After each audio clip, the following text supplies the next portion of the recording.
या गावात आल्यानंतर सर्वप्रथम ज्योतिभाऊचा चेहरा डोळ्यासमोर उभा आणि ज्योतिभाऊ म्हणजे उमरेड आणि उमरेड म्हणजे ज्योतिभाऊ असं समीकरण फक्त ज्या दिवशी पहिल्यांदा उमरेडमध्ये मी आलेलो होतो तेव्हाच झालेलं होतं. मला असं वाटतं की या गावचे ज्योतिभाऊचे मित्र आपले नगराध्यक्ष देवराजी इटनकर आणि त्यांनी एक बहुजन संघर्षाचा एक कार्यक्रम घेतलेला होता आणि त्या कार्यक्रमासाठी मी आलेलो होतो. तेव्हा पहिल्यांदा मी उमरेड पाहिलेलं होतं. याच्या आधी मी आमची मावशी भिवापूरला राहते तेव्हा जाताना या गावाचं नाव ऐकलं तेव्हा हे गाव पाहिलेलं होतं बसवर. पण चळवळ विचार म्हणजे ज्योतिभाऊ आणि उमरेड हे समीकरण पक्क झालं त्या कार्यक्रमात. आणि नंतर ज्योतिभाऊंची ओळख झाली आणि ज्योतिभाऊ माणूस म्हणून, कवी म्हणून आणि जीवनाकडे पाहण्याचा एक दृष्टिकोन घेऊन जगणारा माणूस म्हणून किती मोठं व्यक्तिमत्व होतं, किती मोठी पर्सनॅलिटी होती हे हळूहळू त्यांच्या सोबत राहताना लक्षात यायला लागलं. ज्योतिभाऊंचे समकालीन जे काही साहित्यिक कवी होते त्या काळामधले त्यांच्याशिवाय वेगळी विचारसरणी, वेगळा धाट, त्यांची शैली आता सरांनी सांगितल्याप्रमाणे हे सगळं कायम ठेवून, त्यांचं अस्तित्व कायम ठेवून ते आपले लेखन करत राहिले. आणि त्या लेखनाचा धागा जो होता सत्यशोधक विचार आणि परंपरा, वारसा, तो त्यांनी कधीही सोडलेला नाही. आणि जे जे काही घडत गेलं महाराष्ट्रामध्ये किंवा देशामध्ये त्याच्यावरचं ज्योतिभाऊंचं भाष्य जर आपण त्या काळात जर कुणी ऐकलं असेल, पाहिलं असेल, ते कमालीचं वैशिष्ट्यपूर्ण होतं. याचा अर्थ दुसरा असा होतो की त्यांचा एखाद्या घटनेकडे, गोष्टीकडे पाहण्याचा जो दृष्टिकोन आहे तो किती तीक्ष्ण होता. त्यांची विचार करण्याची पद्धत किती स्पष्ट होती हे लक्षात येतं. कांशीराम साहेब जे होते त्यांनी बहुजन समाज पक्षाची स्थापना केली. त्या पक्षामध्ये काम करत असताना ते ज्या धडाडीनं आपले विचार मांडायचे किंवा त्याचं समर्थन करायचे त्या काळामधले भले भले ओबीसीच्या लोकांना ते आवडायचं, भल्या भल्या लोकांना नाही आवडायचं. पण ज्योतिभाऊ मी स्वीकारलेला विचार कधीही सोडलेला नाही. अशा अनेक गोष्टी होत्या की ज्योतिभाऊ कार्यकर्त्यांजवळ बोलायचे आणि आम्हाला असं वाटलंच नाही की हा माणूस आमच्यापेक्षा काही वेगळा आहे. मला आठवतं की बहुजन संघर्षामध्ये काम करत असताना जेव्हा मी पहिल्यांदा सत्यशोधक चळवळीवर पीएचडी करण्याचा विचार केला तेव्हा ज्योतिभाऊंनी मला अगदी घट्ट मिठी मारली. ते म्हणाले की सत्यशोधक चळवळीवर पीएचडी करायचा विचार कसा काय तुझ्या डोक्यात आला? आम्ही त्याचे वारसदार आहोत. आणि मग त्यांचे भाऊ रमेश भाऊ आणि त्यांनी मग त्यांच्या घरामध्ये असलेलं जे साहित्य, त्यांचे जे वडील होते अमृतराव कोटमकर, त्यांचं सर्व साहित्य माझ्या स्वाधीन केलं. त्यांच्या घरातली पुस्तकं मला स्वाधीन केली. त्याच्यानंतर मी अमृतराव कोटमकरांवर बाबावाडांच्या पुरोगामी सत्यशोधक मध्ये एक लेख लिहिला आणि त्यानंतर माझ्या लक्षात आलं की हा वारसा किती मोठा होता आणि या परिसरामध्ये ज्योतिभाऊंच्या वडिलांनी, अमृतराव कोटमकरांनी केलेलं काम किती मोठं होतं. आम्ही कृतज्ञ आहोत. आमचे सगळे राजकारणी, आमची सगळी परंपरा जी राजकारणाची किंवा वाङ्मयाची सुद्धा बहुजन समाजातल्या लोक आम्ही कृतज्ञ आहोत खऱ्या अर्थात. अमृतराव कोटमकरांनी त्या काळामध्ये वर्धा जिल्ह्यात, विदर्भात बुलढाण्यापासून तर इकडे उमरेडपर्यंत जे काम केलं ना, त्या काळातल्या शेतकऱ्यांच्या, वंचित शेतकऱ्यांच्या केसेस लढवण्याचं किती मोठं होते तुम्हाला माहिती. कन्नवार सारख्या माणसाला जे मुख्यमंत्री होते महाराष्ट्राचे, यशवंतराव चव्हाण महाराष्ट्राचे मुख्यमंत्री होते, त्यांना त्या काळात त्यांनी पत्र पाठवलेलं आहे. सत्ता बहुजन समाजाची आली, पण खरी सत्ता ब्राह्मणांचीच आहे. प्रशासकीय अधिकारी आमच्या शेतकऱ्यांना किती त्रास देतात हे तुमच्या डोळ्यांनी दिसत नाही का, असे प्रश्न विचारलेले आहे पत्र लिहून. आणि ते असं म्हणाले की आम्हाला असं वाटायचं की काँग्रेसची सत्ता आली, आता बहुजन समाजाची सत्ता आली. जो सत्यशोधक चळवळीचा एक भाग होता ब्राह्मणेतर पक्ष, तो काँग्रेसमध्ये विलीन झाला, तर आम्हाला असं वाटायचं की आता बहुजन समाजाची सत्ता येईल. कन्नवार साहेब, डोळे जरा उघडे करून पहा, काय परिस्थिती आहे आमची सगळी ग्रामीण भागातली, असे पत्र लिहिलेले आहे. आणि हा एवढा मोठा वारसा त्यांच्या घरामध्ये जेव्हा रमेश भाऊंनी माझ्या डोळ्यासमोर ठेवलं, सगळी कागद पाहिलीत मी, सगळी पत्र सगळी जुनी झालेली, तेव्हा मला असं वाटलं की आम्ही किती कृतज्ञ आहोत.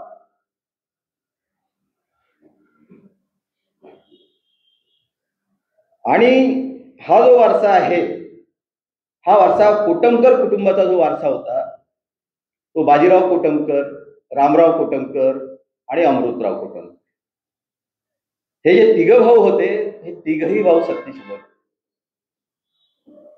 आणि तिघही भावांनी फार मोठा संघर्ष त्या काळात केलेला आहे. सत्यशोधक चळवळीमधून आलेला जो ब्राह्मणेतर पक्ष मगाशी मी जे म्हटलं, त्याच्यामध्ये सुद्धा यांचं फार मोठं योगदान आहे. साधारणतः आपल्याला असं दिसतंय की 1938 पर्यंत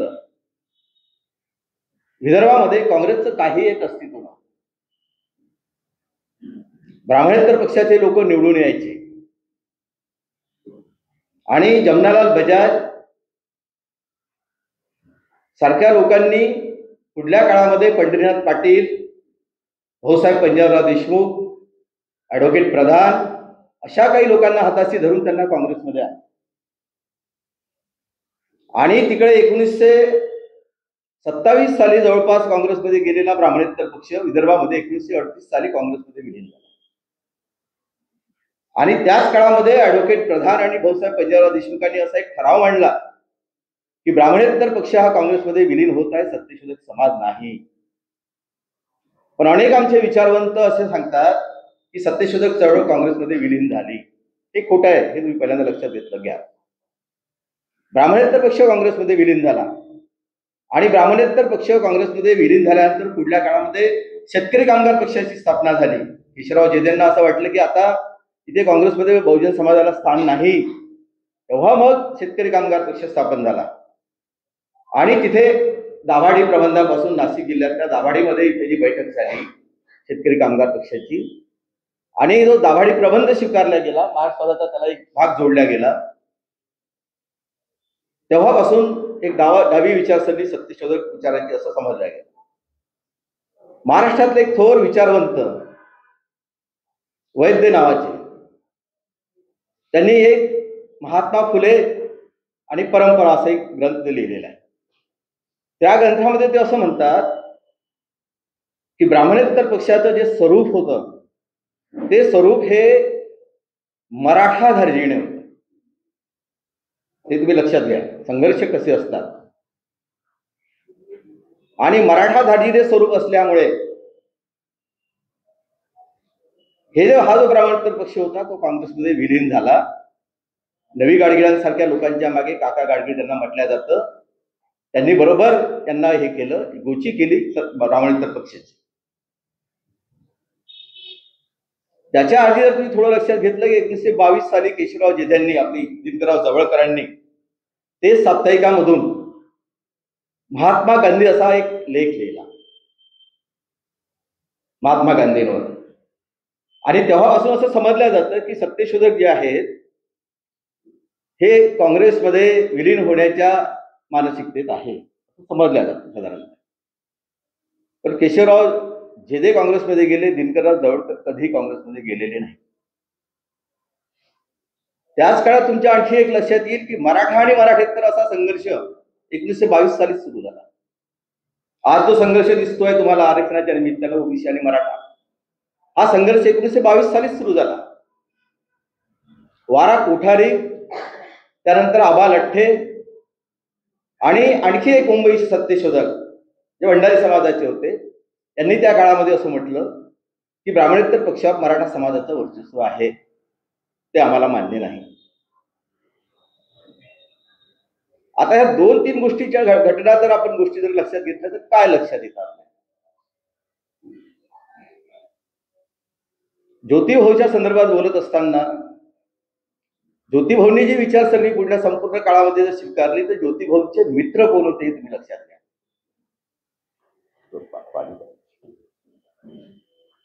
ज्योतिभाऊंचे जे मित्र होते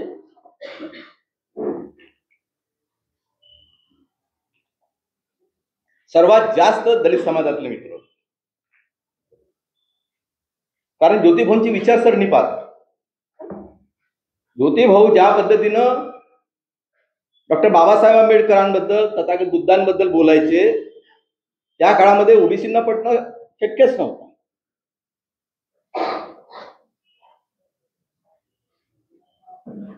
कारण ती हे विचारसरणी तिथून आलेली होती.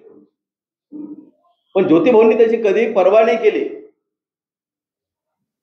आणि ज्योतिभाऊंच्या मनात जो हे होता, जी भावना होती, ती भावना त्यांच्या सगळ्या संपूर्ण कवितेमधून दिसते आपल्याला. तर त्यांची शब्द संपदा पहा तुम्ही किती संपन्न आहे. त्यांच्या शब्दामधून कुठेही तुम्हाला विधेय दिसत नाही. ज्या प्रतिमा वापरलेल्या आहेत, ज्या प्रतीक वापरलेले आहेत त्यांनी, साध्या साध्या प्रतीका आणि प्रतिमांमधून त्यांनी त्यांच्या मनस्थितीचं चित्र उभं केलेलं आहे. एकीकडे सत्यशोधक विचारसरणी आहे, डॉक्टर बाबासाहेब आंबेडकरांची विचारसरणी आहे, आणि आपल्या समोरचा मूळ समाज आहे, अज्ञानी बहुजन समाज आहे, ओबीसी समाज आहे विशेषतः, ज्याला आपले नातेवाईक आपल्या सगळ्या गोतावळ्यांना सगळं सांगायचं आहे. अशा मनस्थितीमध्ये एक कवी मनाचा माणूस, सत्यशोधक वारसा असलेला माणूस, ह्या सगळ्या गोष्टींचं ओझं घेऊन जेव्हा लिहितो, बोलतो, तेव्हा तुम्ही आणखी एक गोष्ट तुम्ही ज्योतिभाऊंची पाहिलेली असेल. ज्योतिभाऊ मला कधीही असं म्हणजे त्यांचा जो ते असं थोडं खाली वाकूनच त्यांचं चालायचं, त्यांचं चालण्यात असंच त्यांचं एक हे होतं. पण ते जेव्हा असे पाहायचे ना, तर चारही बाजूने त्यांच्या चष्म्यातून पाहायचे. मी खूप बारीक त्यांचं निरीक्षण केलं, खूप जवळून मी त्यांना पाहिलेलं. पण कधीही कोणी कितीही तेशानं बोलत असेल, रागानं बोलत असेल, तरी ज्योतिभाऊंनी त्याला त्या पद्धतीनं उत्तर दिलेलं मी कधीही पाहिलेलं नाही, कधीच नाही. कारण विचाराची जी प्रगल्भता होती, विचाराचं जे गांभीर्य होतं, विचाराची जे संगती लावण्याचा जो संघर्ष होता त्यांच्या जीवनाचा, तो इतका मोठा होता की परंपरेनं एक असं सरंजामशाही वातावरण असूनही त्याच्यातून बाहेर पडून वेगळी झेप घेणं, मला असं वाटतं की फार लक्षणीय आहे, जबरदस्त गोष्ट असते. पण आम्ही इतके करंटे आहोत की आम्हाला ते मोजता नाही आलं, आम्हाला पकडता नाही आलं. ही शोकांतिका आपली आहे. आणि मगाशी मी ज्या 2-3 तुम्हाला ज्या घटना सांगितल्या सत्यशोधक ब्राह्मणेतर पक्षाच्या संदर्भातल्या, ह्या गोष्टी त्याला कारणीभूत आहे असं माझं स्वतःचं मत आहे. आता मी त्या याच्यावर आलेलो होतो. आता आपल्याला काय चित्र दिसतंय, सत्यशोधक चळवळ म्हणजे नेमकं काय आहे, सत्यशोधक समाज म्हणजे काय? जेव्हा ज्योतिराव फुलेंनी 1873 साली सत्यशोधक समाजाची स्थापना केली, तेव्हा त्याच्या आधी महाराष्ट्रामध्ये परमहंस सभा, आर्य समाज, ब्राह्मो समाज अशा प्रकारचे वेगवेगळे समाज सुधारणेचे समाज होते, संघटना होत्या. आणि महाराष्ट्रामधले राघव भांडारकरांपासून लोकहितवादी, त्यानंतर आगरकर, टिळक अशी मोठमोठी माणसं त्याच्यामध्ये होती. विष्णुशास्त्री पंडितांपासून तशी अनेक मोठमोठी माणसं होती, तुकाराम तात्या पडवळ, आणि या सगळ्या लोकांनी हे सगळे समाज उभे केलेले होते. पण या समाजाचं वैशिष्ट्य काय होतं, त्याच्या मर्यादा काय होत्या? तर हे समाज आतमध्ये दार बंद करून बोलायचे, एक जातीभेदावर एक वेगळी चर्चा करायची, स्त्रियांच्या स्वातंत्र्यावर वेगळं बोलायचे, आणि घराच्या बाहेर पडल्यानंतर माफी मागायची. सगळे म्हणजे रानड्यांपासून सगळ्यांची ही स्थिती होती, जवळपास काही अपवाद सोडले तर. ज्योतिराव काही काळ परमहंस सभेशी संबंधित होते, त्यांचा संबंध होता. आणि व्याकरणकार जे आपले आहेत, तर त्यांचं नाव मला आठवत नाही, त्यांच्याशी महात्मा फुलेंचा फार जवळचा संबंध होता, भांडारकरांशी संबंध होता जवळचा. पुण्यामध्ये आत्ताचं जे शिवाजी नगर आहे तिथे अजूनही कबीरपंथीय एक मठ आहे. तिथे एक साधू होते, कबीरपंथीय साधू. तिथे कृष्णराव भालेकर आणि ज्योतिराव फुले जायचे आणि बीजमती हा जो ग्रंथ होता कबीराचा, त्याच्यातले दोहे म्हटल्या जायचे आणि त्याचा अर्थ तिथं सांगितला जायचा. असं म्हटलं जातं की त्याचा एक प्रभाव ज्योतिरावांवर पडला. एक अडसठ नावाचे महानुभावपंथीय अभ्यासक आमच्या नेरजवळच्या नांदगाव खंडेश्वर म्हणून गाव आहे तिथले एक होते, त्यांनी मला सांगितलं की महानुभाव पंथाच्या साधून, अजून ते मला कुठे वाचायला मिळालं नाही, त्यांनी सांगितलं, त्यांनी एक पुस्तक पण मला दिलेलं होतं की त्या काळातल्या महानुभाव पंथाच्या साधूंचा ज्योतिरावांशी मोठा परिचय होता आणि त्यांच्या चर्चेतून ज्योतिरावांनी काही गोष्टी स्वीकारल्या. हे अजून तेवढं कुठे लिहिल्या गेलेलं नाही, पण मी तुम्हाला एक संदर्भ सांगतो. ज्योतिरावांची साधारणतः जडणघडण अशी होत होती. त्यामधले तुकाराम तात्या पडवळ यांनी 1869 साली जातीभेद वेशसार नावाचं एक पुस्तक लिहिलं आणि त्या पुस्तकाचं प्रकाशन, त्याचा सगळा खर्च ज्योतिराव फुले यांनी स्वीकारला. त्याचा संदर्भ वज्रसूचीचा होता आणि तो संदर्भ घेऊन मग पुढे आपल्याला असं दिसतंय की जाती व्यवस्थेच्या विरुद्ध लढण्याची जी एक म्हणजे जी भावना जी आहे ज्योतिरावांमध्ये घट्ट होत गेली. आणि मग ज्योतिरावांनी 1843 साली निर्मिकाचा शोध नावाचं पुस्तक लिहिलं आणि त्याच वेळेस मनुस्मृतीचा धिक्कार नावाची पुस्तिका लिहिली. आणि पुढे त्यांनी जे काही शाळा काढल्या किंवा काही पुस्तकं लिहिली सगळी, तुम्हाला लक्षात येतं की त्याचा एक परिणाम असा झाला की संघटित एक ग्रुप बहुजन समाजाचं असलं पाहिजे, असावं, यासाठी त्यांनी सत्यशोधक समाजाची स्थापना केली. आता या सत्यशोधक समाजाच्या स्थापना जी झाली त्यामध्ये महाराष्ट्रातल्या सर्व जातीचे लोक होते, हे लक्षात घ्या. एका जातीचे लोक नव्हते, सर्व जातीचे लोक होते. पाहता पाहता आता ज्याला पुस्तकाचं गाव म्हटलं जातं, ते कुठलं गाव साताऱ्याजवळचं, ते भिलार का भिलाड, कसं भिल्लार, तिथले जे भिल्लार गुरुजी आहे ना, त्या भिल्लार मध्ये सत्यशोधक समाजाची पहिली शाखा स्थापन झालेली आहे. ते सत्यशोधक गाव आहे. तिथे पुस्तकाचं गाव म्हणून त्याला प्रसिद्धी दिल्या जाते, पण सत्यशोधकाचं गाव म्हणून त्याला प्रसिद्धी दिल्या जात नाही भिल्लार गुरुजीला, हे लक्षात घ्या. आणि मग ठाणे, सातारा, पुणे परिसरामध्ये सत्यशोधक समाजाची स्थापना झाली आणि तिथे मग सगळ्या खोतांविरुद्धचे आंदोलन सुरू झाले. शेतकऱ्यांचे जे काही आंदोलन होते खोतांच्या विरुद्ध सुरू झाले. आणि पाहता स्वयंपुरोहित नावाची चळवळ सुरू झाली.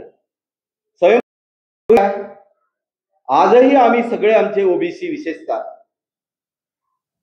आमच्या घरच्या कुठल्याही धार्मिक कार्यक्रमाला ब्राह्मणाला बोलावतो, त्याच्याशिवाय आमचं होत नाही. पण त्या काळामध्ये आपल्या घरच्या कुठल्याही धार्मिक कार्यक्रमांमध्ये ब्राह्मणांना बोलवायचं नाही, त्यांच्यावर बहिष्कार टाका. आपल्या घरचा कोणताही जरी कार्यक्रम असेल तर ते आपण स्वतःच केलं पाहिजे आणि त्यांना दान दक्षिणा देण्याची गरज नाही. महाराष्ट्रावर ही चळवळ चालली, त्याच्यावर कोर्टात केसेस झाल्या, त्याची पुस्तकं बाहेर आलेली आहेत. ज्योतिरावांनी पहिला खटला जिंकलेला आहे, ओतूरचा खटला म्हणतात त्याला.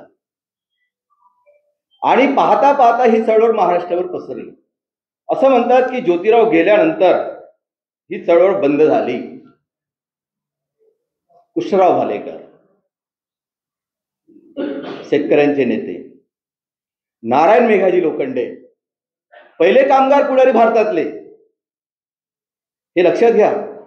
पहिल्यांदा 8 तास कामाचे निश्चित करणारा माणूस कोण इंग्रजांकडून करून घेणारा, तर सत्यशोधक नारायण मेघाजी लोखंडे पहिला कामगार पुढारी. जेव्हा मुंबईमध्ये दंगल झाली हिंदू मुस्लिमांची, तेव्हा राणीच्या बागेमध्ये एकोपा मेळावा घेणारा म्हणजे सत्यशोधक हा माणूस. मराठा ऐक्याची सभा सगळ्या लोकांना एकत्र करून काढणारा हा माणूस, सगळ्या लोकांना एकत्र करणारा. पहिल्यांदा विदर्भातल्या बुलढाणा जिल्ह्यातल्या जिगावला येतो. ज्योतिराव फुले गेल्यानंतर. त्याच्यानंतर 1900 साल जेव्हा सुरू झालं तेव्हा कृष्णराव भालेकर विदर्भामध्ये येतात आणि अकोला आणि अमरावती जिल्ह्यामधल्या गावांमध्ये जाऊन सत्यशोधक समाजाची स्थापना करतात. गुलाबराव महाराजांचं नाव ऐकलेलं आहे, ज्ञानचक्षू. मराठीचे अभ्यासक बसले, त्यांना माहिती आहे. त्यांच्या नावानं साहित्य संमेलन होतात. गुलाबराव महाराजांना आव्हान दिलेलं आहे सत्यशोधकांनी. त्या काळातल्या गावातल्या ग्रामीण भागामध्ये एकही वर्ग शिकलेला सत्यशोधकांनी. त्यांनी सांगितलं की तुम्ही ब्राह्मणांच्या कच्छपी लागलेले आहे. हा महात्मा फुल्यांचा शब्द आहे, कच्छपी लागले. तुम्ही ब्राह्मणांचं ऐकता, तुम्ही आंधळे आहात, तुम्हाला वाचता येत नाही. गुलाबराव महाराजांचं पत्र आहे सर, प्रसिद्ध पत्र आहे. त्या पत्रामध्ये ते असं म्हणतात की आता मला या गावामध्ये राहणं शक्य नाही, कारण सत्यशोधक जे आहेत ते मला नाना प्रश्न विचारतात आणि मला त्याची उत्तरं देता येत नाही, आणि म्हणून ते गाव सोडून दुसरीकडे जातात. ते समजून घ्या कसं आहे, रसायन कसं असतं. त्या अमरावती या भागामध्ये जे महानुभावांचं जे काही ठिकाण आहे ना, त्या ठिकाणी महानुभाव धर्मोपदेशी परिषदा झालेल्या आहेत आणि त्या सत्यशोधकांनी घेतलेल्या आहेत. त्या काळातल्या महानुभावाचे जे महंत होते त्यांनी घेतलेले आहेत. जे मुलं त्यावेळेस जे संन्यासी राहायचे, फिरायचे आणि मग त्यांच्या अनैतिक संबंधातून मुलं व्हायचे, त्याचा सांभाळ कोणीच करत नव्हता. त्याच्यावर काशीराव बापू देशमुखांनी, त्यांनी मराठा क्षत्रियचा खंडाचे 2 खंड लिहिलेले आहेत. ते त्यांनी सगळं हे केलं. ते सिरसगाव बाजारचे होतं, अमरावती जिल्ह्यात. आणि ह्या परिषदा धर्मोपदेशक परिषदा होत्या. सुधारणा झाली पाहिजे लोकांमध्ये यासाठी होत्या, आणि या सगळ्या सत्यशोधकांनी घडवून आणलेल्या. बकाराम पाटलांसारखा माणूस, जो वणीचा बकाराम पाटील, तिथे सिरसगाव बाजार त्या भागात येऊन तिथले ते महानुभाव पंथीय होते. त्या काळात सुधारण्याचा किती विचार होता हे तुम्ही समजून घेतलं पाहिजे. दुसरी गोष्ट जर आपण लक्षात घेतली की सत्यशोधक समाज हा महात्मा फुले गेल्यानंतर संपला का, तर मी 2 लोक तुम्हाला सांगितले. असे कित्येक सत्यशोधक आहेत विदर्भामध्ये, तर खानच आहे सत्यशोधकांची. बुलढाण्यामध्ये पंढरीनाथ सीताराम पाटील हे सुद्धा एका शंकराचार्यांना आव्हान देत सत्यशोधक बनलेले आहेत. त्या काळामध्ये शंकराचार्य आलेले होते तिथल्या कुठल्या तरी एका गावामध्ये बुलढाणा जिल्ह्यातल्या, आणि यांनी लहान असताना त्यांना आव्हान दिलं, सत्यशोधकांची सभा ऐकून, आणि त्यांनी सांगितले की या प्रश्नाचे उत्तर द्या जाती व्यवस्थेच्या संदर्भात, वर्णव्यवस्थेच्या संदर्भातले. आणि ती सभा त्यांनी उधळून लावली. आणि त्या ठिकाणी मग नंतर ते आपले स्वामी आले, आणि त्याच्यानंतर मग पुढे सत्यशोधकांची जी वाटचाल सुरू झाली महाराष्ट्रामध्ये किंवा विदर्भामध्ये. तर पहिलं चरित्र लिहिणारा माणूस ज्योतिराव फुल्यांचं कोण असेल तर पंढरीनाथ सीताराम पाटील आहे. त्याच्या आधी गौंडी नावाच्या माणसाने एक अल्पचरित्र लिहिलेलं होतं, पण विस्तृत संदर्भासह पहिलं चरित्र 1927 साली पंढरीनाथ पाटलांनी लिहिलेलं. महाराष्ट्रातले एक मोठे विचारवंत राणा चव्हाण ते असं म्हणतात की पंढरीनाथ पाटलांचं फुले चरित्र वाचून मी महात्मा फुल्यांच्या चरित्राकडे वळलो. आज राणा चव्हाणांची जर तुम्ही पुस्तकं जर पाहिली ना फुल्यांवरची,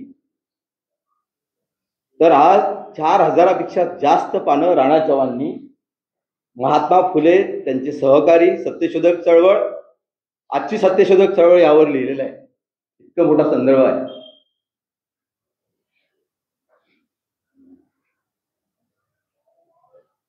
शाहू महाराज जेव्हा आले पटलावर या सुधारणेच्या, तेव्हा काय परिस्थिती होती महाराष्ट्राची. भास्करराव जाधवांसारखा मोठा विचारवंत, जे अय्यावारू व्यंकावारू, जे सत्यशोधक समाजाचे अध्यक्ष होते त्या काळामध्ये, त्यांच्या घरी राहायचे, आणि तिथून त्यांना मग सत्यशोधक चळवळ आणि ज्योतिरावांचं चरित्र कळलं, समजलं. अशा माणसाला पुढे शाहू महाराजांनी उचललं, कोल्हापुरात नेलं, आणि तिथून शाहू महाराजांचा प्रवास सुरू झाला. अण्णासाहेब लट्टे, ज्यांनी महात्मा फुल्यांचं, शाहू महाराजांचं इंग्रजीमध्ये चरित्र लिहिलं पहिल्यांदा, तिथून मग शाहू महाराजांनी पुढे 1911 साली कोल्हापुरात छत्रपती शाहू सत्यशोधक समाज स्थापन झाला. आणि महाराष्ट्रावर ही चळवळ अशा पद्धतीनं हे होत गेली. त्याच्यामुळे पुढे एक मराठा वर्चस्वाचा सुद्धा त्याला हे प्रश्न निर्माण झाला त्यामध्ये. आणि सत्यशोधक जलसे गावागावांमध्ये अमृतराव कोटककरांची पत्र वाचताना हा एक सुद्धा संदर्भ येतो. या भागात सुद्धा सत्यशोधक जलसे आणि दंडार या भागामध्ये आहे. इकडे आणखी थोडं समोर गेलं तर इकडे तर दंडार आणि सत्यशोधक याची कशी हे करायची या पद्धतीचा विचार त्या काळात अमृतराव कोटमकर करत होते. आणि या भागात सुद्धा त्यांनी सत्यशोधक जलशांना आणलेलं. तर हे सगळं त्या काळातलं जे काही प्रबोधन होतं हे आपल्याला दिसतं की शाहू महाराजांच्या काळामध्ये पुढल्या काळात त्याला मराठा शिक्षण परिषद आणि माळी शिक्षण परिषद अशा 2 जातीय परिषदांचा एक पर्व सुरू झाला. 1907 साली मराठा शिक्षण परिषद सुरू झाली आणि 1909 साली माळी शिक्षण परिषद सुरू झाली. ह्या परिषदा कोणी सुरू केल्या? त्या काळातल्या सत्यशोधकांनी सुरू केल्या. गिरमे नावाच्या माणसानं पुण्याजवळ जे गाव आहे त्यांचं तिथून त्यांनी माळी शिक्षण परिषद स्थापन केली. भास्करराव जाधव आणि काही लोकांनी मराठा शिक्षण परिषद स्थापन केली. बेळगावला पहिलं अधिवेशन झालं. शाहू महाराज अध्यक्ष होते. महाराष्ट्रभर या परिषदा झाल्या. आणि या परिषदांनी काय प्रचार आणि प्रसार केला असेल त्या काळामध्ये तर निवड मराठा आणि तत्सम जाती असा शब्द वापरला. मराठा आणि तत्सम जाती या लोकांना मोफत शिक्षण मिळालं पाहिजे. सरकारी नोकऱ्या मिळाल्या पाहिजे. विधवा विवाह झाले पाहिजे. अस्पृश्यता नष्ट झाली पाहिजे. मुलामुलींचे लग्न नाही लावले त्यांनी, हे लक्षात घ्या त्या काळात. त्यानंतर महाराष्ट्रभर विशेषतः विदर्भामध्ये शिंपी परिषदा झाल्या, राठोड परिषदा झाल्या, वेगवेगळ्या जातीच्या परिषदा झाल्या, तेली परिषदा झाल्या आणि या सगळ्या सत्यशोधकांनी घेतल्या आणि हाच विचार लोकांना दिला. आता हा जो सगळा भाग होता पुढल्या काळामध्ये जो सत्यशोधक चळवळीतून आलेला होता, एकीकडे जातीय परिषदा, दुसरीकडे 1920 साली भास्करराव जाधवांनी डिसेंबर महिन्यामध्ये ब्राह्मणेतर पक्ष स्थापन केला. त्याच्या आधी आबा लठ्ठेंनी डेक्कन संस्था म्हणून काढलेली होती, ते सुद्धा राजकीय प्रश्नावरची होती. आणि पुढे मग 1920 पासून ब्राह्मणेतर पक्ष आला. सोबत सत्यशोधक संमेलन आणि ते एकत्र होत गेल्या परिषदा. अमरावतीच्या परिषदा झाल्या.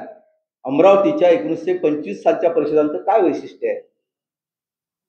पहिली सत्यशोधक महिला परिषद, लक्ष्मीबाई नायडू अध्यक्ष वर्ध्याच्या. पहिली अस्पृश्यता निर्मूलन परिषद, जी गणपती महाराज मंगरूळ दस्तगीर अमरावती जिल्ह्यामध्ये आहे. कोणाला माहित असेल कदाचित, राणा माहित असेल. गणपती महाराज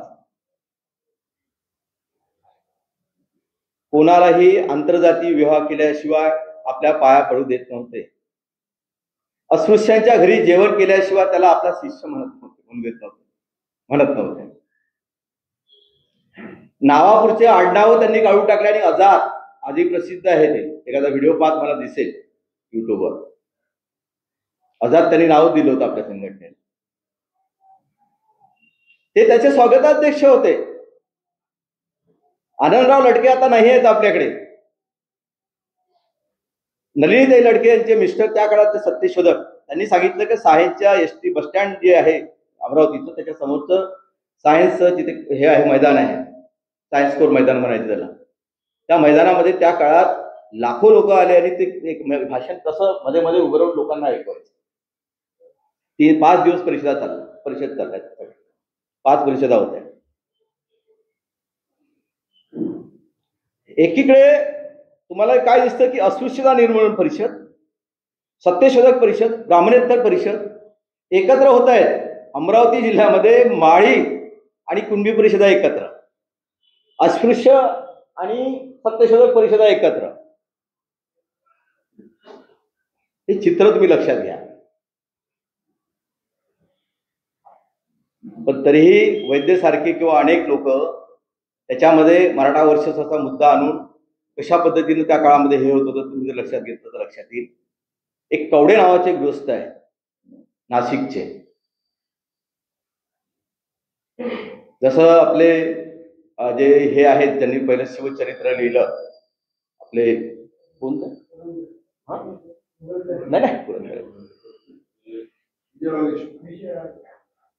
मला नाव नाही आठवत, सॉरी, ज्यांनी शिवाजी महाराजांचं पहिल्यांदा चरित्र लिहिलं चिकित्सक चरित्र.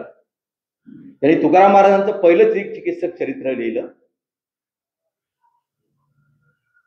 ते सगळे जे लोक होते त्यांचा जो एकूण हा वारसा जो होता तो वारसा आपल्याला असं दिसतंय की सत्यशोधक चळवळीमध्ये पुढल्या काळामध्ये अनेक लोकांनी पुढे नेला. आणि हा जो वारसा होता विचाराचा वारसा त्याच्यामध्ये असे अनेक रंग होते. आता आपल्याला असं वाटतं की हा जो बहुजन समाज आहे, विशेषतः ओबीसी समाज, शेतकरी समाज, याच्यामध्ये सुधारणा का होईल आपली चिंता आहे, माझ्यासह सर्वांची आपली चिंता आहे. याला समजत का नाही? सध्या स्थितीमध्ये आपल्याकडे जी आव्हानं आहेत आपल्यासमोर, हुकुमशाहीची, लोकशाही संपवण्याची, किंवा एक चालावरती असा एक शब्द ज्योतिभाऊ नेहमी वापरायचे, मला वाटतं कवितेत कुठेतरी त्यांचे एक शब्द आलेला आहे, एक चालाकुंवरती. हे जे होतं हे आत्ताच्या सध्याच्या परिस्थितीमध्ये किती भयानक आपल्या डोळ्यासमोर येतं हे लक्षात घ्या.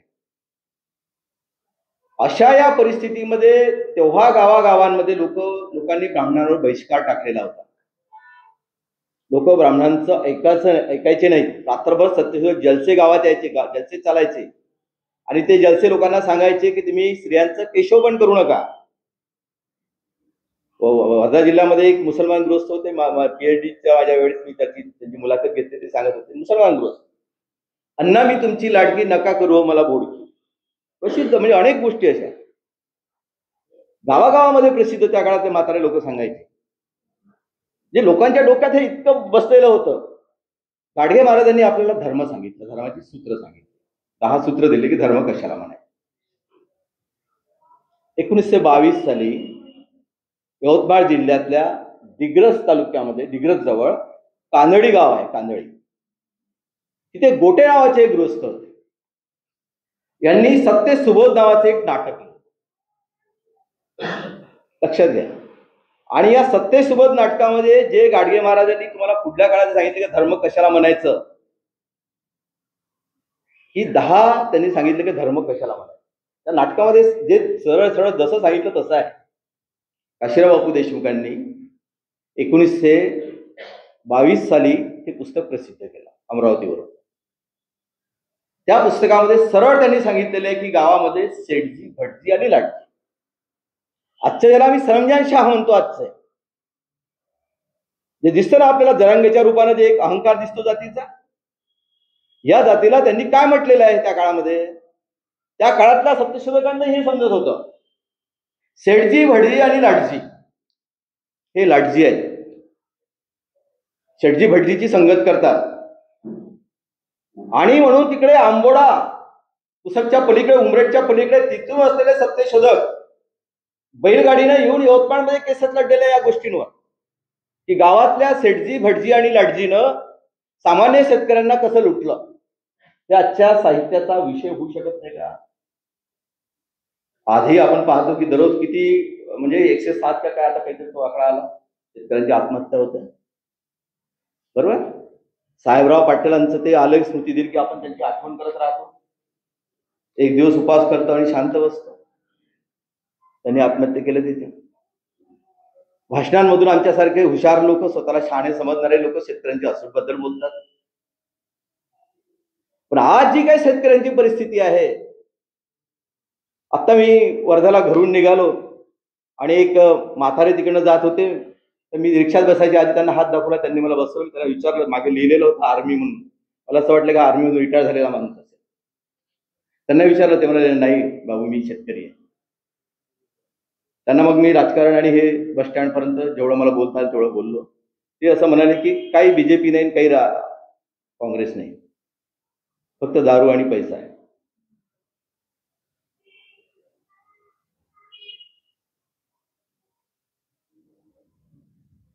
जे काही मानवच्या सध्याची परिस्थिती आहे लोकांची कशी झालेली आहे तुम्ही पहा.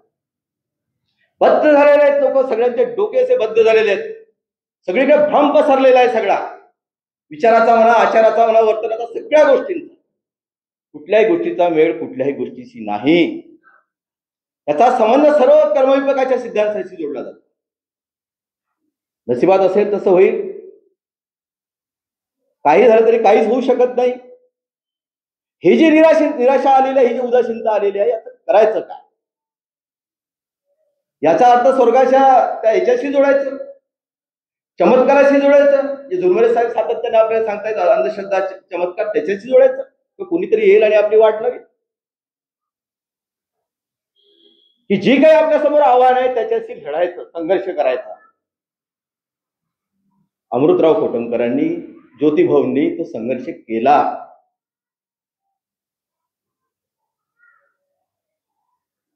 गावागावातल्या सत्यशोधकांनी तो संघर्ष केला. सावित्रीबाईंचा संघर्ष आठवा तुम्ही. त्या काळातल्या माळी, कुणबी अशा जातीतल्या ओबीसी जातींमधल्या स्त्रिया हळदी कुंकवाच्या निमित्ताने एकत्र यायच्या, पण चर्चा करायच्या आपण मुलांना शिकवलं पाहिजे. कृष्णराव चौधरी 1902 साली शेतकऱ्याचे दुःखद गाव नावाचं पुस्तक लिहिलं. 1908 साली त्याची दुसरी आवृत्ती प्रसिद्ध झाली. शेतकऱ्याचा असूड, शेतकऱ्याचे दुःखदगार आणि कृष्णराव भालेकरांचं शेतकऱ्यांचं बद्दलचं साहित्य वाचा. आजही जसंच्या तसं शेतकऱ्याचं दुःख दिसतं तुम्हाला. ना कुठल्या अभ्यासक्रमात आहे, ना कोणी तुम्हाला सांगत, ना कोणाला त्याची गरज आहे. ज्योतिभाऊ आयुष्यभर त्या गावाला जात राहिले त्यांच्या लुणावरून. शेतीशी त्यांनी कधी आपली नाळ नाही तोडली. ते गेल्यानंतरही असं वाटायचं नाही का ज्योतिभाऊ गेले म्हणून. त्यांचा चेहरा इतका प्रसन्न वाटत.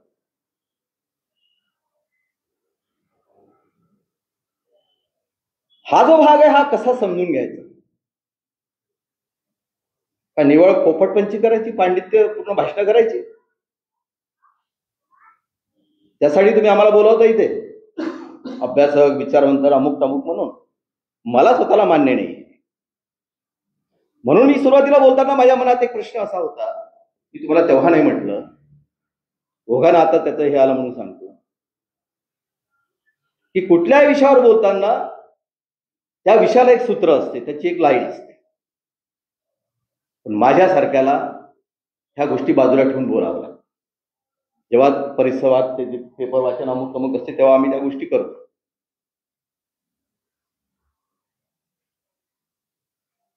कारण ह्या ज्या गोष्टी आहेत, सत्यशोधक चळवळ सध्याची आव्हानं जी आहे, त्या काळात सत्यशोधक चळवळीने काय नाही केलेलं आहे?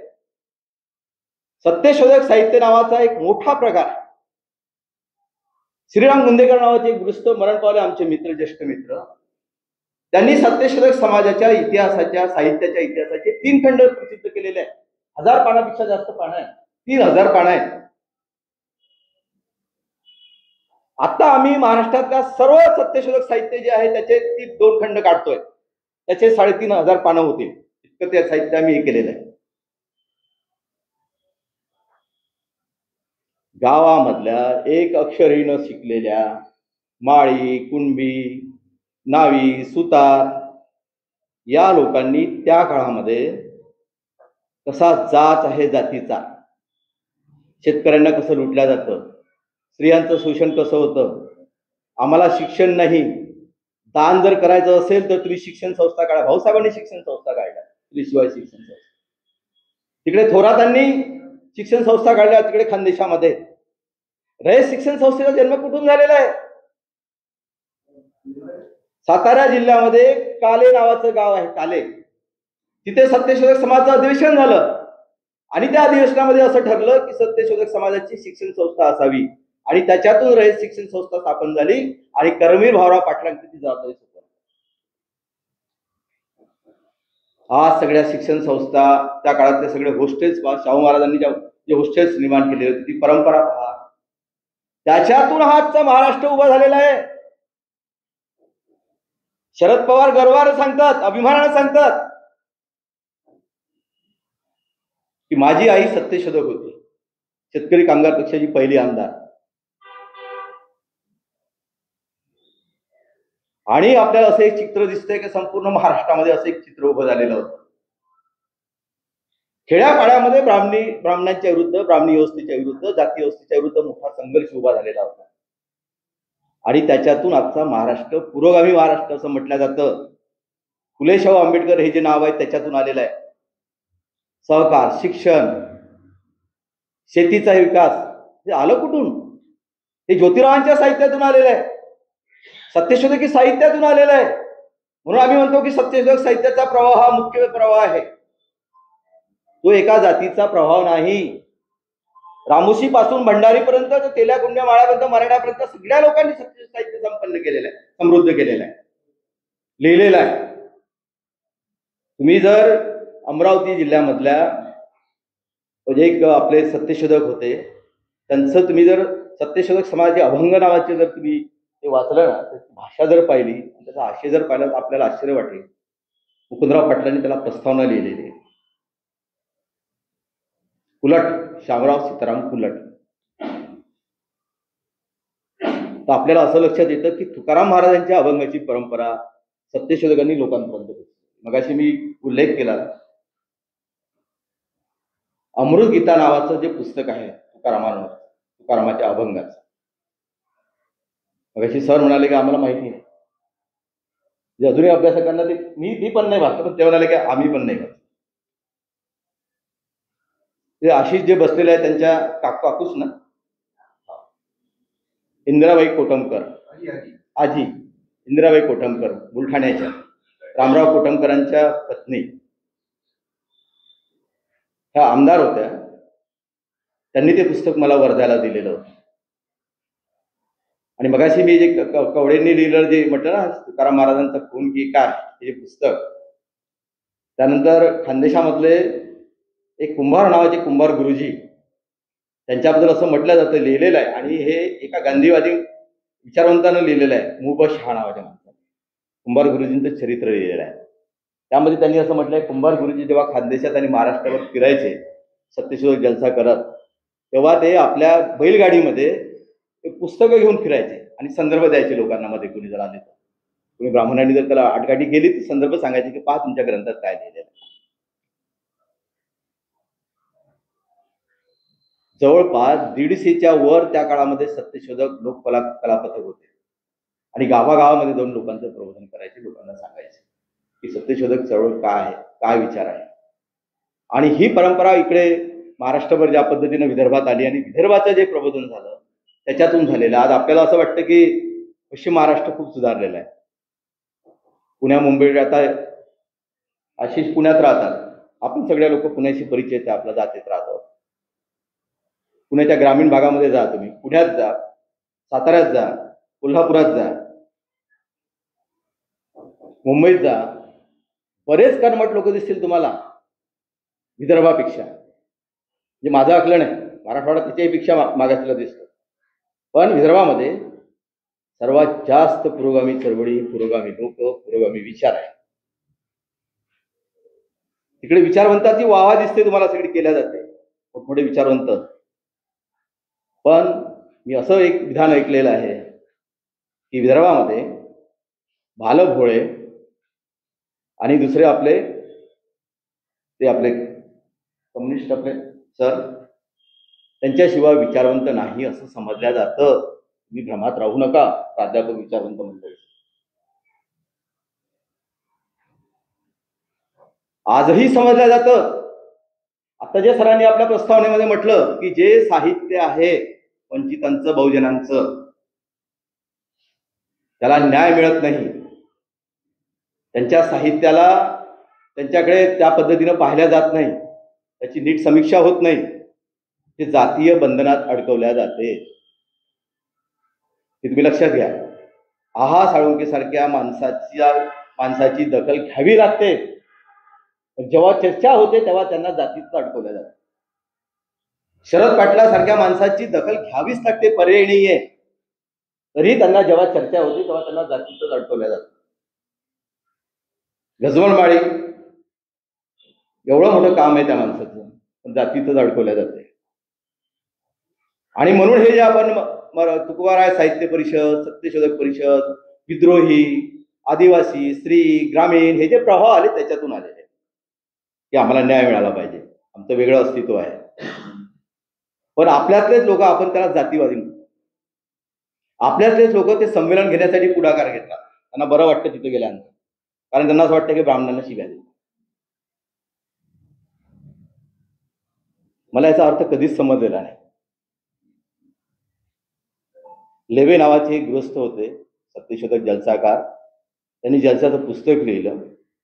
तुम्ही त्या काळातली भाषा जर त्यांची पाहिली ना तर भयानक अशी भाषा आहे. आणि ते असं म्हणतात की ही भाषा मला माहिती आहे, पण मी का लिहितो असं, कारण ब्राह्मण त्याच पद्धतीने आमच्यावर अटॅक करतात आणि आम्हाला तसाच अटॅक करावा लागतो. मी त्या भाषेचं आज समर्थन नाही करू शकत. मी नाही करत. पण ब्राह्मण शब्द वापरल्यामुळे किंवा ब्राह्मणवाद म्हटल्यामुळे आपल्या लोकांना त्याचं वाईट का वाटावं वाईट. तसं मराठा म्हटल्यानंतर मराठ्यांची छाती फुटते. मला वाईट नाही म्हणतात मराठा म्हटलं तर. शरद पवार राष्ट्रीय नेता असून तुम्ही त्यांना मराठ्यांचा नेता म्हणता. छगन भुजबळ ओबीसीचा महाराष्ट्र नेता असून त्याला तुम्ही माळ्यांचा नेता म्हणता. आणि फडणवीसांना आणि गडकरींना तुम्ही राष्ट्रीय नेते म्हणता. ही मानसिकता समजून घ्या. काय हे मानसिकता ही, याच्यात द्वेषाचा प्रश्नच नाही. तसंच साहित्य क्षेत्रामध्ये आमचे सर बसलेले आहेत, ज्येष्ठ आमचे कवी मित्र. त्याच्या कविता तुम्ही पहा, ज्योतिभाऊंचे सहकारी आहेत, किती सुंदर त्यांच्या कविता वर्षापासून लिहित आहेत. काय मान्यता आहे त्यांना प्रस्थापित साहित्याच्या याच्यामध्ये? काय मान्यता आहे? आपल्याला हे एकूण दिसून येतं की जो जो हा सत्यशोधकी विचार करेल, ज्याची ज्याची धाटणी सत्यशोधकी आहे, ज्या ज्या कलाकृतीचा आशय सत्यशोधकी आहे, आणि जो जो आशय ब्राह्मणी व्यवस्थेच्या विरुद्ध जातो त्याच्या विरुद्ध षडयंत्र केल्या जाते. आजचं संपूर्ण राजकारण पहा तुम्ही. आजचं संपूर्ण राजकारण पहा. 50-50, 60-60 वर्ष ज्या ब्राह्मणेतर पक्षानं, सत्यशोधक चळवळीनं, शाहू महाराजांनी, गाडगे महाराजांनी, तुकाराम महाराजांनी, आपल्या तुकडोजी महाराजांनी जो संघर्ष केला आपल्या लोकांना जागवण्याचा, खेड्यापाड्यातल्या लोकांना, आज तुमचं राजकारण सगळं संपलेलं आहे. आपल्यावरच आपले लोक संशय घेत आहेत. का घेतात हे आपल्याला माहिती आहे. आपण त्याचं समर्थन नाही करणार त्यांच्या काही गोष्टींचं. पण बहुजन समाज म्हणून, कष्टकरी समाज म्हणून, कष्टकऱ्यांचे वारस म्हणून त्यांचा जर आत्मविश्वास डगमळला जाईल, तो खतम करण्यात येईल, नष्ट करण्यात येईल, तर तुमचं उद्या शिक्षण, आरोग्य, नागरी प्रश्न आणि तुमचा एकूण अस्तित्वाचे सगळे प्रश्न निकाली लागणार आहे, एवढं मात्र लक्षात ठेवा.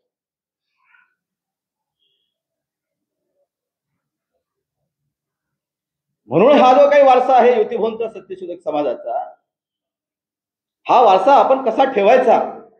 सत्यशोधक समाजाच्या स्थापनेला 150 वर्ष झालेली आहेत. महाराष्ट्राचे जेवढे मुख्यमंत्री झालेले आतापर्यंत त्याच्यातल्या अर्ध्या अधिक मुख्यमंत्र्यांना सत्यशोधकी वारसा होता. कन्नमवारांपासून तर यशवंतराव चव्हाण, शरद पवार.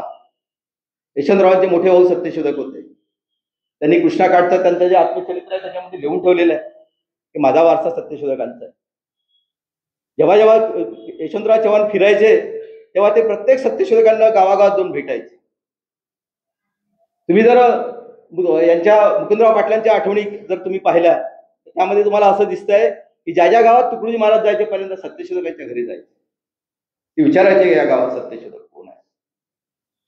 वीर उत्तमराव मोहिते अमरावतीचे आणि तुकडोजी महाराजांचे पत्रव्यवहार वाचा, पहा काय केलेलं आहे. काय आमच्या नेरच्या एका महाविद्यालयामध्ये मराठीचे म्हणजे पॉलिटिकल सायन्स एक हे आहे प्राध्यापक, PhD करत आहे 1920 नंतरचा महाराष्ट्र आणि सगळ्या संदर्भामध्ये. एदी फडक्यांनी खूप लिहिलेलं आहे, जबरदस्त लिखाण आहे एदी फडक्या. पण मी त्यांना जेव्हा सांगितलं की महाराष्ट्राच्या राजकारणामध्ये ब्राह्मणेतर पक्षाचं काय महत्व आहे, किती योगदान, ते म्हणाले सर मी वाचलंच नाही, मला माहीतच नाही. PhD करणारे प्राध्यापक, ब्राह्मणेतर पक्षाच्या घटना आहे, त्याचा मसुदा आहे, जाहीरनामा आहे, अधिवेशनाचे वृत्तांत आहे, घाटाळांपासून तर पुढे अलीकडे अरुण शिंदेपर्यंत अनेक लोकांनी पीएचडी केलेली आहे. सगळ्या याच्यावर तर मोठ्या प्रमाणात साहित्य पुढे आलेलं आहे. तरीही बहुजन समाजामधल्या, ओबीसी समाजामधल्या, शेतकऱ्यांमधल्या पोरांना आपला वारसा माहिती नाही.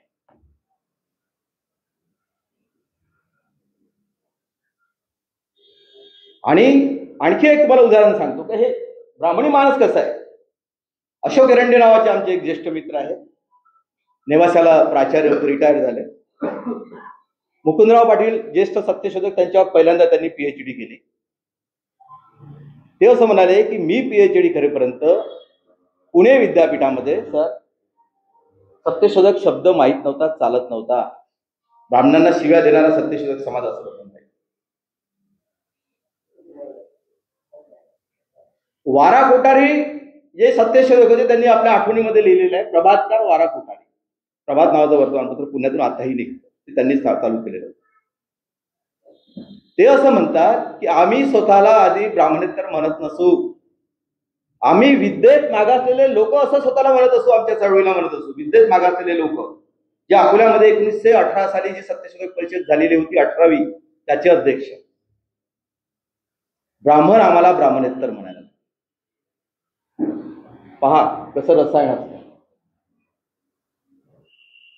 1878 साली स्थापन झालेली ब्राह्मण सभा, ते असं म्हणते त्यांच्या याच्यामध्ये, जाहीरनाम्यामध्ये, की महाराष्ट्रावर सत्यशोधक चळवळ वाढत आहे, ब्राह्मणांच्या अस्तित्वाला धोका आहे,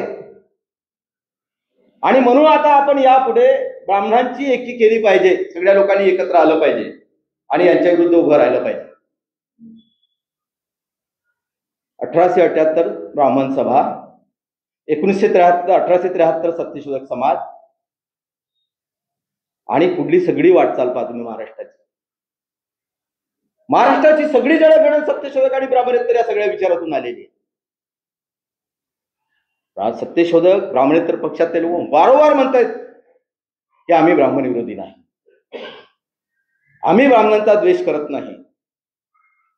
एक विहो बेलसरे, विश्वनाथ बेलसरे नावाचे ग्रस्त, तळेगाव ठाकूर, जे तिवशाजवळ आहे, मोजरी जवळ आहे, तिथले सत्यशोधक असं लिहितात. धनधनी तंजन नावाचं त्यांचं पुस्तक आहे, त्यामध्ये ते असं म्हणतात,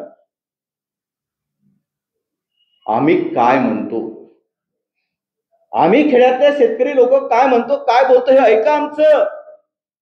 ते सांगतात लोकांना, ब्राह्मणांना, त्या काळातल्या विचारवंतांना, आम्ही तुम्हाला शिव्या देण्यासाठी जन्माला नाही आलेलो आहोत. जे तुमचं वर्चस्व आमच्यावर आहे, आम्ही आमच्या घरातलं धर्मकार्य करू शकतो, सगळ्या पूजा अर्चा आम्ही करू शकतो, तुम्हाला का म्हणून बोलवायचं आम्ही? तुमची दक्षिणा बुडते म्हणून तुम्ही आम्हाला ब्राह्मण विरोध म्हणता का?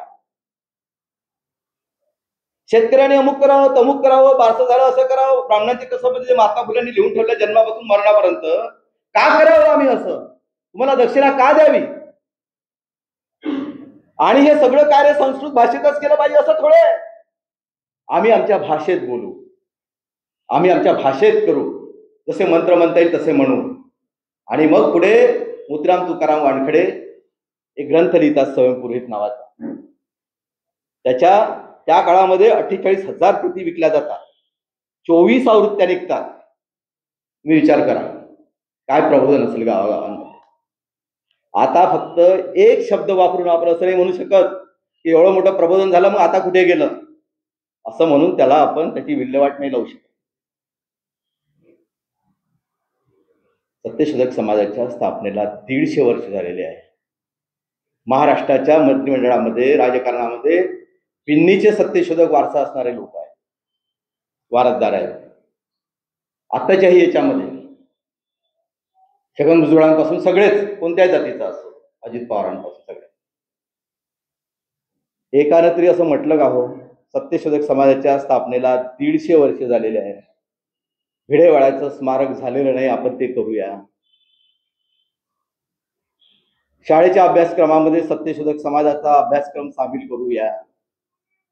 शासकीय पातळीवर काही कार्यक्रम राबवूया म्हटलं, कोण केलं? कोणी काही? आणि तुम्ही म्हणता ते भाजप वाढते, RSS वाढते. त्यांच्या वर्चस्वासाठी त्यांची पर्यायी सांस्कृतिक, सामाजिक, राजकीय लढाई आहे त्यांची ती. त्याच्याबद्दल किती बोलणार? आपल्या लढाईबद्दल, आपल्या पर्यायी संस्कृतीबद्दल जी ज्योतिरावांनी सांगितली, तुकारामांनी सांगितली, भाऊसाहेब पंजाबराव देशमुखांनी सांगितली, गाडगे महाराजांनी सांगितली, ती पर्यायी संस्कृती, शिक्षण आणि संस्कृती सगळ्या अंगानं, त्या अंगानं आपण ती आणली का लोकांपर्यंत? केला का त्याचा प्रचार आणि प्रचार? तुम्हाला उथळ माथ्यानं सांगता येते का ते आज लोकांना? असं सांगता येते लोकांना? एवढं धाडस आहे तुमच्यामध्ये? हे धाडस जर सत्यशोधकांच्या राजकीय आणि सामाजिक वारसदारांमध्ये असेल तर मग काय करायचं? मग सध्या स्थितीतली आव्हानं किती कठीण होऊन बसलेली आहे, तुम्ही याचं लक्षात घ्या. ती आव्हानं काय आपल्या सर्वांना माहिती आहे. सगळी कॉलेजेस ओस पडलेली आहे, सगळी कॉलेजेस ओस पडली. किती मुलं येतात कॉलेजमध्ये? सर बसलेले, त्यांना माहिती, तुम्हाला माहिती आहे. मुलांचा कल कुठे आहे? काय करतायत मुलं? आणि हे ईश्वर भरोसे सोडणार, हे सगळं सोडायचं विशेषतः तरुण पिढीने ठरवायचं आहे. म्हणून ज्योतिभाऊच्या आठवणीच्या निमित्तानं, या व्याख्यानाच्या निमित्तानं, ज्योतिभाऊंचा हा जो वारसा आहे तो आपण कसा पुढे न्यायचा, जातीमध्ये बंदिस्त होऊन न्यायचा, हे ठरवा. सरंजामशाहीचा अहंकार पुढे करत न्यायचा, की सगळ्या जाती धर्माच्या लोकांची एकी कशी होईल, एकोपा कसा होईल, आणि हे जे एक सामूहिक कल्चर, संस्कृती जी आहे, सामाजिकता जी आहे, त्याची वाढ कशी होईल, ते अधिक संपन्न कसं करता येईल याचा विचार करायचा.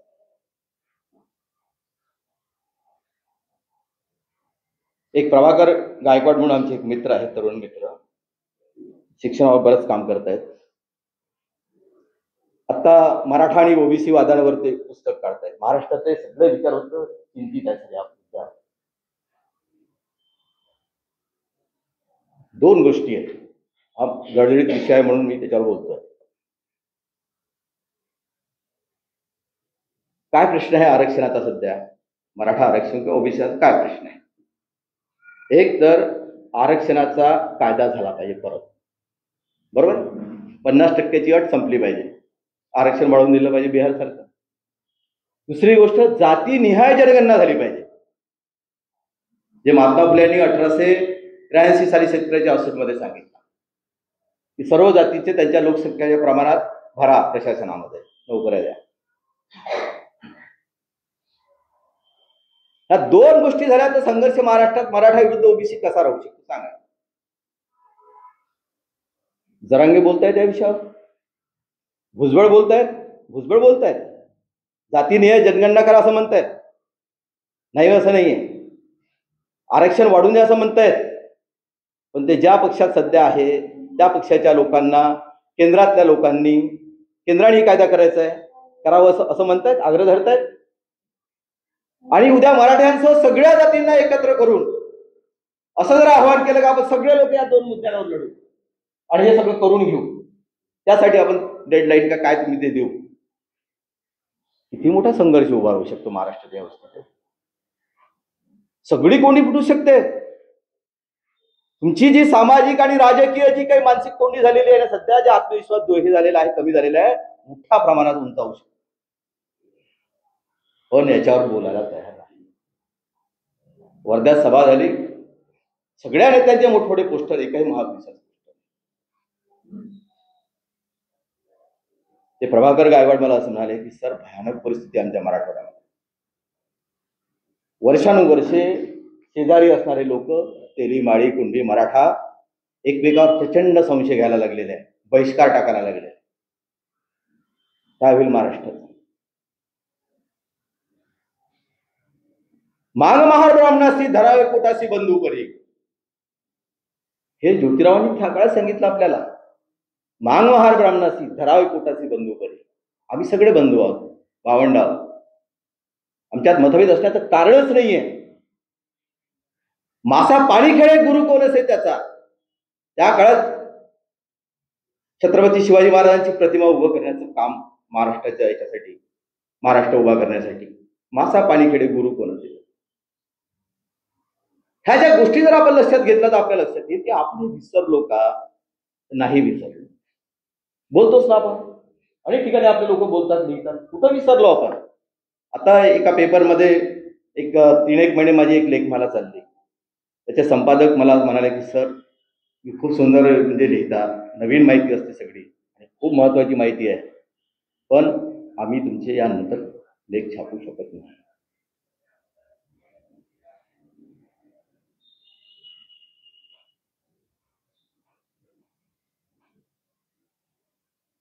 कसं पाहायचं आपण एकमेकांना?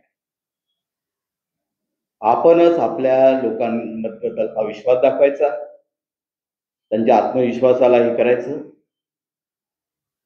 की एकमेकांना विश्वास दाखवत आपल्या निर्मितीला, आपल्या कल्पनेला, आपल्या क्रिएटिव्हिटीला न्याय द्यायचा. हे आता आपल्याला ठरवावं लागेल.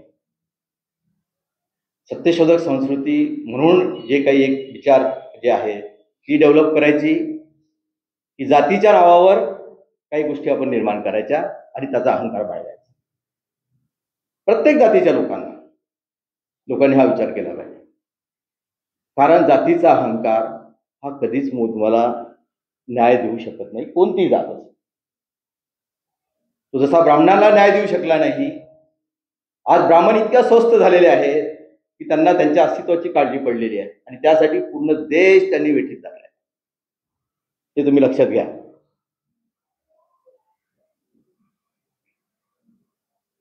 तेच आपलं जर होत असेल तर आपण काय करायचं?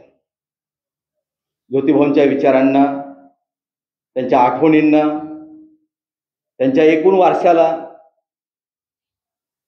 त्याची आठवण करत, जपत पावलं टाकायची, बसायचं. कितीही मतभेद असू द्यात आपल्या जातीच्या पातळीवरचे, विचाराच्या पातळीवरचे, काही असू द्यात, पण आपण कसं बसायचं, कसं करायचं? इथे अनेक वर्षांपासून मी येतोय. अनेक लोक आहेत, गुंडू आहे, गुरुमोरे साहेब आहेत, ते सर आहेत, जोहापूरकर सर, अनेक लोक आता म्हणजे ओळखीच्या म्हणा मॅडम आहेत. अनेक वर्षांपासून आपण येतो, बोलतो. आमचा मित्र आज इथे नाही आहे, अशोक ठाकरे, त्याची पण आठवण येते, तो चंद्रपुरात आहे.